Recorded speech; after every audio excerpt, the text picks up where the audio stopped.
HOA Karen dug up my land without permit. Cops arrested her, and the judge ruled for me. Have you ever felt the chilling violation of your personal sanctuary, the place where you've poured your heart and soul into creating something beautiful and meaningful, only to see it desecrated by someone's audacious, self-serving agenda? I'm Elias Thorne, a landscape architect specializing in native plant restoration and the creation of vital wildlife habitats. My home, a charming craftsman bungalow nestled in the meticulously manicured community of Whispering Pines Estates, was more than just a residence. It was a living laboratory, a sprawling, biodiverse showcase of indigenous flora designed to attract and sustain local pollinators and migratory birds. My property was bordered by a dense, carefully cultivated tree line, offering privacy and a quiet buffer from the uniform lawns of the estates. Then, Ms. Genevieve Sterling arrived. Genevieve, the newly elected, self-anointed queen of the Whispering Pines Estates Homeowners Association, saw my vibrant, wild native garden not as an ecological marvel, but as an unacceptable anomaly.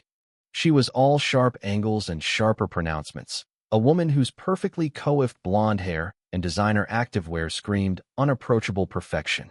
Her first official act, it seemed, was to send me a curt, imperious letter demanding the immediate remediation of my overgrown tree line and the removal of my untidy native garden beds. It was, according to her, a visual blight, attracting undesirable insects and rodents, and a clear violation of community aesthetic guidelines. Her ultimate, thinly veiled demand was for me to replace my biodiverse haven with a uniform, manicured lawn and a few sterile, non-native shrubs, effectively stripping my property of its character and my passion. Her tone was dripping with condescension, her words a thinly veiled threat against everything I held dear. She looked at my garden, a testament to ecological harmony, as if it were a festering wound on the pristine landscape she envisioned. I tried to reason with her, calmly explaining the ecological importance of native plants, their role in supporting local pollinator populations, and the vital function my garden served as a way station for migratory birds. I even provided documentation from local botanical societies and wildlife conservation groups, highlighting the rare species I cultivated and the critical role my garden played in the region's biodiversity.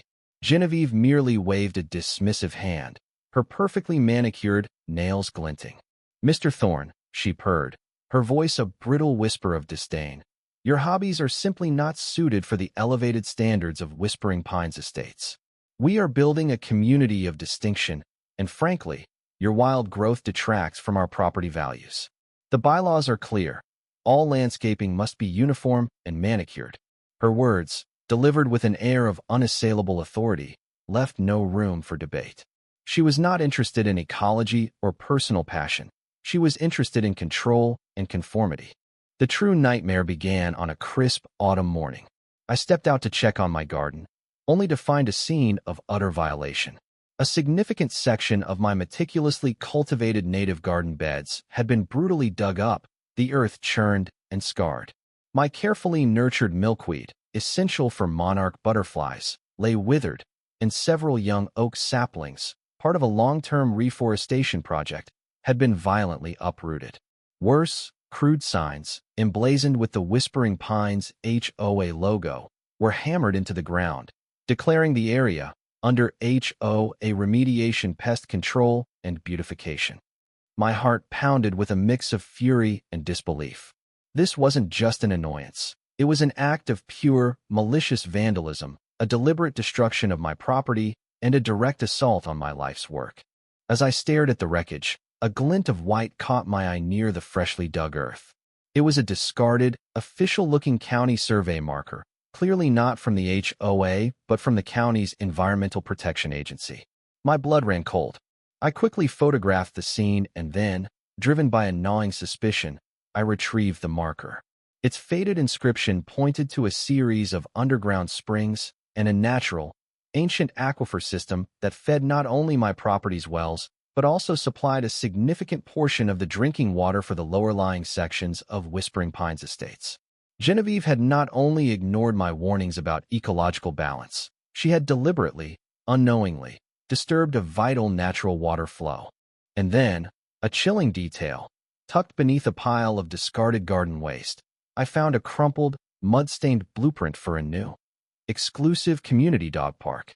The blueprint showed that the proposed dog park was to be built directly on the very section of my garden that had just been dug up and extended into a significant portion of the neighborhood's common green space. The beautification was a pretext. This wasn't just about my garden.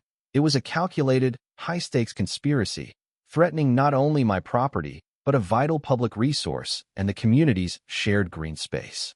The most disturbing part, a small, almost invisible notation on the blueprint indicated that the dug-up area was a critical migratory bird pathway, a fact deliberately suppressed in her HOA presentations. Armed with this irrefutable evidence, the photos of the destruction, the county survey marker, the discarded blueprint, and my detailed knowledge of the community's common areas, I resolved to confront Genevieve publicly. I learned she had called an emergency HOA meeting, ostensibly to present a new community initiative, the Whispering Pines Exclusive Canine Park, and to address the ongoing issue with Mr. Thorne's non-compliant and pest-ridden property. I arrived, my evidence ready, just as Genevieve, radiating an almost unbearable smugness, began her presentation, complete with glossy renderings of the new dog park sprawling across what she claimed was underutilized HOA land. I waited for a lull, then stood up, my voice steady despite the tremor in my hands. Genevieve, I stated, holding up the survey marker. I believe this small marker and your recent actions sheds a rather inconvenient light on your canine park initiative. Her eyes, which had been sparkling with self-satisfaction, immediately narrowed. She quickly recovered, her voice sharp. Mr. Thorne, I have no idea what you're talking about. This is a private HOA matter. You are disrupting our proceedings, and your dramatics are quite unnecessary. She attempted to rally the other HOA members, painting me as a disgruntled, obsessive gardener, a nuisance to their refined community. As you can see, ladies and gentlemen, this is precisely the kind of element we are trying to remove from our beautiful Whispering Pines. But just as she was about to call for me to be removed, a quiet, unassuming woman named Dr. Anya Sharma, a renowned ornithologist and environmental advocate who lived in Whispering Pines and had been quietly researching the HOA's land dealings, rose from her seat. Actually, Ms. Sterling, Dr. Sharma interjected, her voice calm but authoritative. Mr. Thorne raises a very serious point. And I also have something to add. She then projected a series of topographical maps onto the screen. Clear, undeniable images showing the common green space as a designated public easement and a critical migratory bird pathway. This proposed dog park, Dr. Sharma continued, her voice gaining strength, is a direct violation of county zoning laws and environmental regulations. It threatens to destroy a vital bird habitat and would illegally privatize public land. A collective gasp rippled through the room. Before Genevieve could even stammer a denial, the doors to the community hall swung open. Two stern-faced police officers, accompanied by a representative from the County Environmental Protection Agency, walked in. They had been tipped off by Dr. Sharma, who had contacted them after seeing the suspicious activity around my property and confirming my initial suspicions. Genevieve Sterling, one of the EPA agents, announced, his voice devoid of emotion. You are in violation of multiple county ordinances. The destruction of private property, the attempted privatization of public land, and the suppression of environmental impact assessments constitute felonies. We also have reports of forged permits submitted to the county for this dog park project. Genevieve's face, which had been a mask of carefully constructed composure, crumbled into a terrified, pale mess.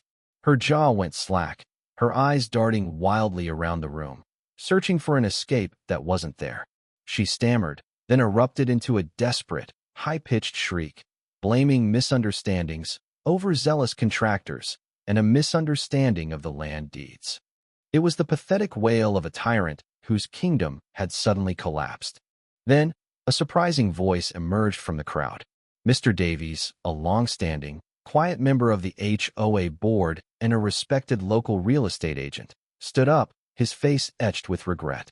"And Ms. Sterling," he said, his voice trembling slightly, "perhaps you'd also like to explain why you pushed so hard for this dog park project, not for the community's benefit, but because your husband's landscaping company, Sterling Green Solutions, stood to gain millions from the contracts, and you were promised a substantial personal consulting fee from the deal, all under the guise of community enhancement.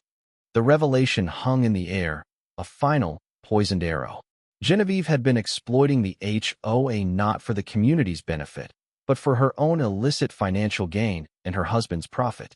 The fallout was swift and brutal. Genevieve was immediately stripped of her HOA presidency, her reign ending in public humiliation and a perp walk captured by local news. The police and county EPA launched a full-scale investigation, leading to severe fines and criminal charges for property destruction, environmental violations, and attempted land appropriation. Sterling Green Solutions, facing legal repercussions and public outrage, immediately lost their lucrative contracts and faced a barrage of investigations, leaving Genevieve utterly isolated and financially ruined. She lost her position, her reputation, her social standing, and faced a future of crushing debt and legal battles. Her karma was a public, humiliating spectacle, a direct consequence of her petty tyranny and audacious fraud. I felt a profound sense of vindication, a quiet triumph that justice, however painfully achieved, had prevailed. My garden began its slow recovery, and my property was more secure than ever. The community, shaken but united, began the process of rebuilding trust and respecting the delicate balance of property rights and the environment. In a world where bureaucratic power can become a weapon, and individual ego can lead to audacious exploitation and criminal acts, where do we draw the line between upholding rules and protecting personal property and the environment? When faced with such blatant disregard for rights, safety, and the well-being of others, what would you have done?